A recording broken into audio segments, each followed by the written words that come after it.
আমরা সেখানে নোংরামি ভগবানকে নিয়ে গোবিন্দকে নিয়ে নোংরামি করবো কেন?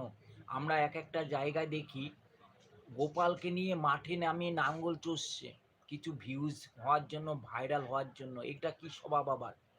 ভগবান থাকবে ভগবানের জায়গা। আমিও তো লাইভটা করতে পারতাম মন্দিরে, কেন করব?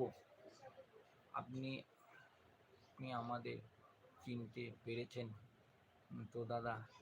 আমি লাইভ আছি। অবশ্যই অবশ্যই। আমি যেমন লাইভটা করছি মন্দিরে করতে পারতাম তো, রুদ্রাক্ষ মালা পরে করতে পারতাম তো, কেন করছি না? রুদ্রাক্ষ মালা একটা দেখো, যেটা যার কাজ। আজকে মায়ের মন্দিরে আমি রুদ্রাক্ষ পরে মায়ের পুজো করি, মহাদেবের পুজো করি। সেখানে রুদ্রাক্ষ মালা পরে যেখানে সেখানে আমি তো ব্যবহার করতে পারি না? ব্যবহার কি করতে পারি? আজকে আমি লাইভ করতে পারি মন্দিরে বসে বসে, কিন্তু করি না। করতে পারি, করি না কেন? একটা মন্দিরটা পবিত্র স্থান, ভালো জায়গা, ভালো জায়গা সেটা।